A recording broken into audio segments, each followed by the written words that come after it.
The U-Haul, groaning like a dying beast, rumbled to a halt before the house. Michael cut the engine, the sudden silence amplifying the chorus of cicadas from the surrounding woods. He glanced at Sarah beside him, her expression a mixture of exhaustion and a fragile hope he hadn't seen in months. In the back, Lily, their 8-year-old, was already unbuckling her seatbelt, her small face pressed against the window. "Well, Oakhaven, Maine," Michael announced, trying to inject a cheerfulness he didn't fully feel. "We're home." "It's big," Sarah said, her eyes tracing the severe lines of the Victorian. It wasn't dilapidated, not exactly, but it wore its age like a shroud.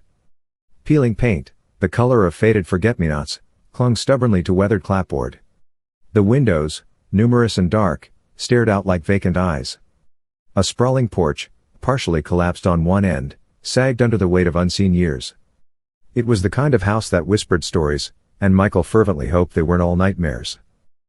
They'd bought it for a song, sight unseen except for a blurry online video tour. A fixer-upper with character, the realtor had chirped. After Michael's burnout from his high-pressure architecture firm in Boston, and Sarah's persistent writer's block, a drastic change had seemed like the only prescription. Oakhaven, nestled deep in the Maine woods, promised isolation, quiet, and a mortgage payment that wouldn't induce panic attacks. Character, remember? Michael unbuckled his own belt. "Loads of it. And a whole attic for your studio, Sarah.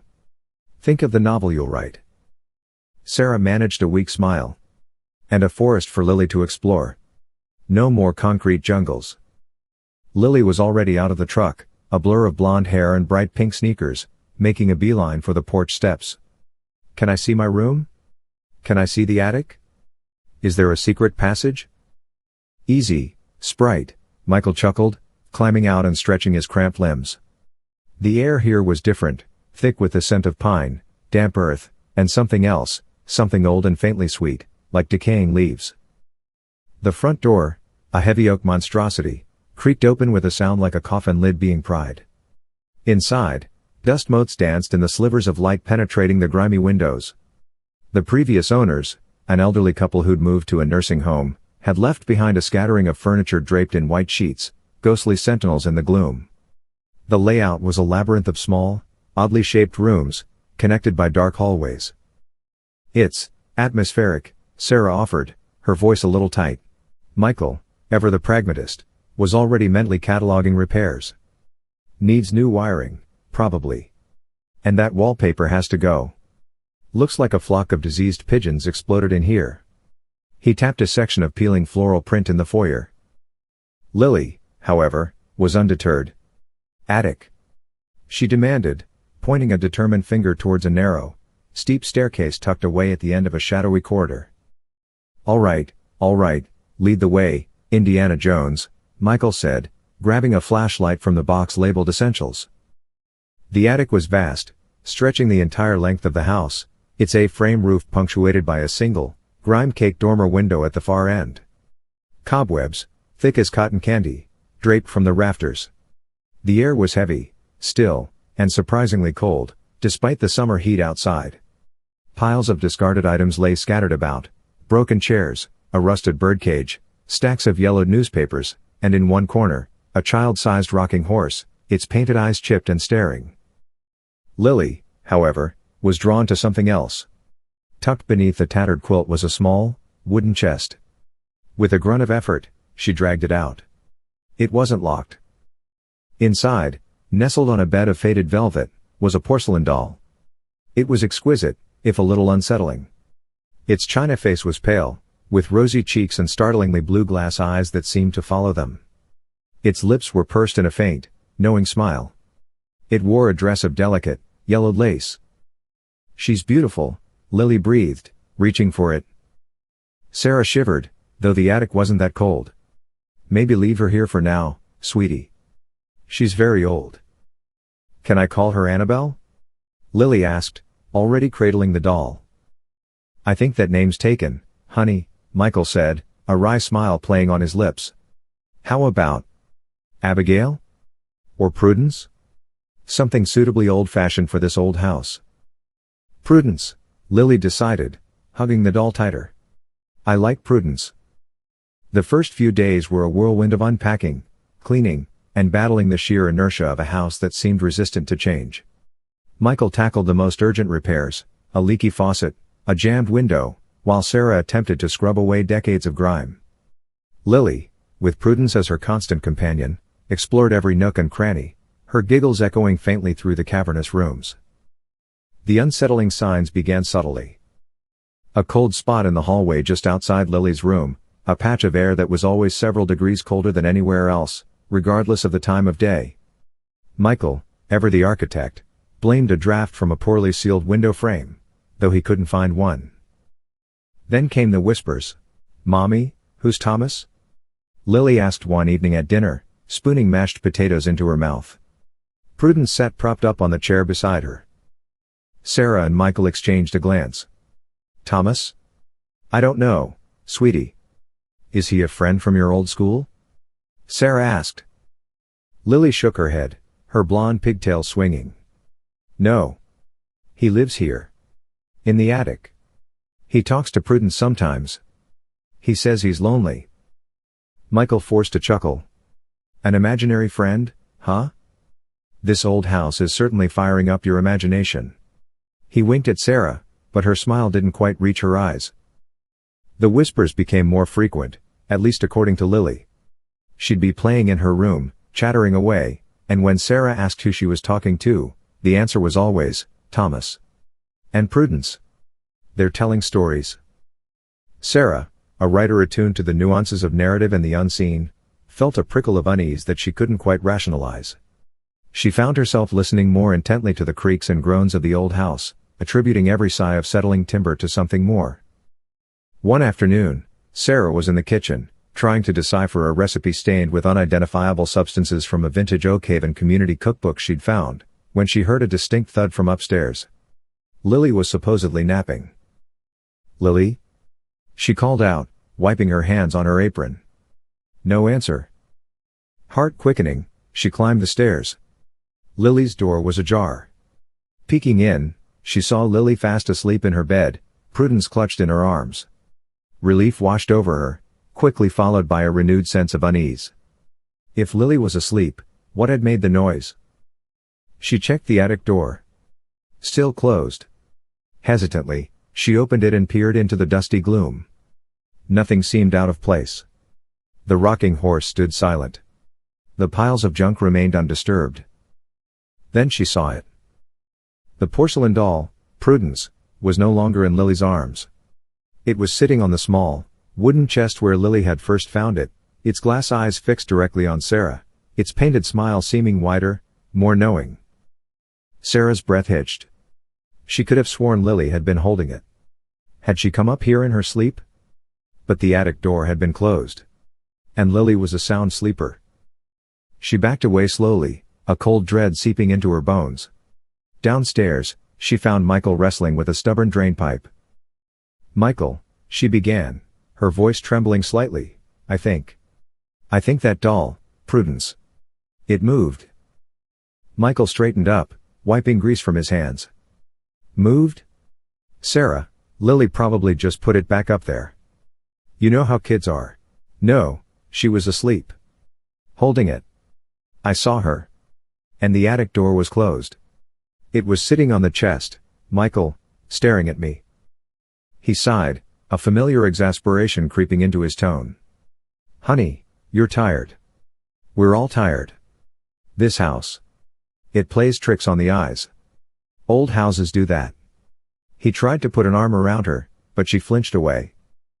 "Don't patronize me, Michael," she snapped, an uncharacteristic sharpness in her voice. "I know what I saw." He held up his hands in surrender. Okay. I'm sorry. Look, maybe the floorboards are uneven. Maybe it just slid." Even to his own ears, it sounded lame. The incident was brushed aside, but it left a residue of fear in Sarah. She started noticing other things. Doors she was sure she'd closed would be found ajar. Objects would be slightly out of place, a book on the floor that had been on the shelf, a teacup shifted on the saucer.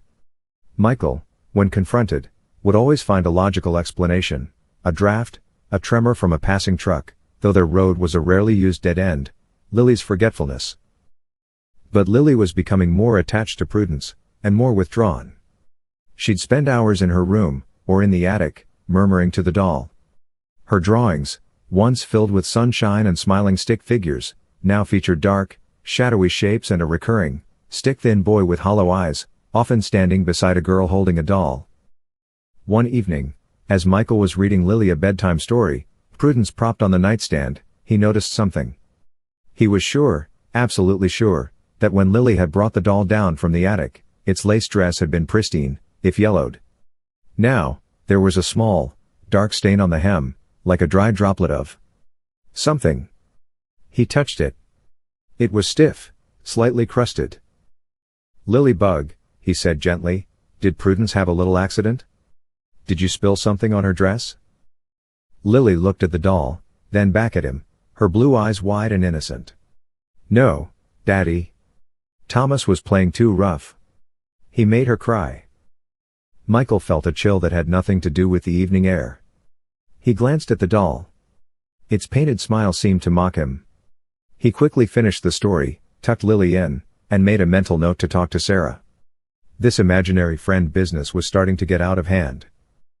Downstairs, Sarah was at her laptop, staring blankly at the screen. The cursor blinked mockingly on an empty page. "Writer's block still got you?" Michael asked, pouring himself a glass of water. Sarah sighed, rubbing her temples. "It's this house. I can't concentrate. It's watching me." "Okay, that's a bit dramatic, even for you," Michael said, trying to keep his tone light. "But Lily said something weird tonight. About Thomas making Prudence cry, and a stain on the doll's dress." He described the stain. Sarah's face paled. "I haven't let her have any juice or anything dark-colored upstairs. And I washed all the doll's clothes when we first found her." They sat in silence for a moment, the only sound the rhythmic ticking of an old grandfather clock in the hall, a clock Michael was certain hadn't been working when they moved in. "Maybe we should get rid of the doll," Sarah said finally, her voice barely a whisper. "And tell Lily what? That her new best friend has to go?" "She'll be heartbroken," Michael argued, though a part of him agreed. "It's just a doll, Sarah. And Thomas is just an imaginary friend. Kids do this. It's a phase." "Is it, Michael?" Sarah looked at him, her eyes filled with a fear he was beginning to share. "Or is this house trying to tell us something?" That night, Michael was jolted awake by a sound. A faint, rhythmic creaking. He lay still, listening. It came again, from the hallway. He slipped out of bed, careful not to wake Sarah. The hallway was dark, illuminated only by the faint moonlight filtering through a grimy window at the far end. The creaking continued, louder now. It was coming from the attic stairs. Heart pounding, Michael crept towards the sound. He reached the attic door. It was slightly ajar, a sliver of deeper darkness beyond. The creaking was definitely coming from up there. Taking a deep breath, he pushed the door open wider and peered into the oppressive blackness. He fumbled for the light switch, but it wasn't there. The attic wiring was ancient, a single pull chain bulb somewhere in the middle. He didn't have his flashlight. The creaking stopped. Silence descended, thick and absolute. Then, a whisper, so faint he almost missed it, seemed to brush past his ear. "Play with us, Michael." It was a child's voice, but distorted, ancient, and filled with an icy malice. Michael stumbled back, his hand flying to his mouth to stifle a cry.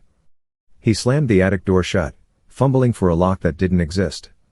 He leaned against it, his body trembling, his mind reeling.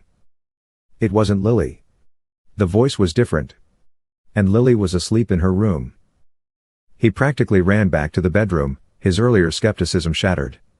He slid back into bed, pulling the covers up to his chin, his eyes wide in the darkness. Sarah stirred beside him but didn't wake. He lay there for hours, listening to every creak, every groan of the old house, convinced now that they were not alone. The house wasn't just old, it was occupied. And whatever resided within its decaying walls was no longer content to remain a figment of a child's imagination. It was reaching out. The next morning, the sun streamed through the bedroom window, painting cheerful stripes across the floor. The terrors of the night seemed distant, almost dreamlike. Almost. Michael found Sarah in the kitchen, already on her second cup of coffee. She looked tired, her eyes shadowed. "Morning," he said, his voice huskier than usual. "Did you sleep well?" she asked, not looking at him. "Not really." He hesitated. Should he tell her about the voice? Would she believe him, or would she think he was finally cracking under the strain? "Sarah. About that doll. And Thomas. Maybe you're right. Maybe we should talk to Lily about finding Prudence a new home. Somewhere else." Sarah finally met his gaze, a flicker of surprise in her eyes. "You think so?" Before he could answer, Lily skipped into the kitchen, Prudence in her arms. "Morning, Mommy." "Morning, Daddy. Thomas says he wants to show me something special in the attic today." "A secret?" Michael and Sarah exchanged a look of pure dread. The cheerful sunlight suddenly felt like a cruel mockery. The house had plans for their daughter, and its patience was wearing thin.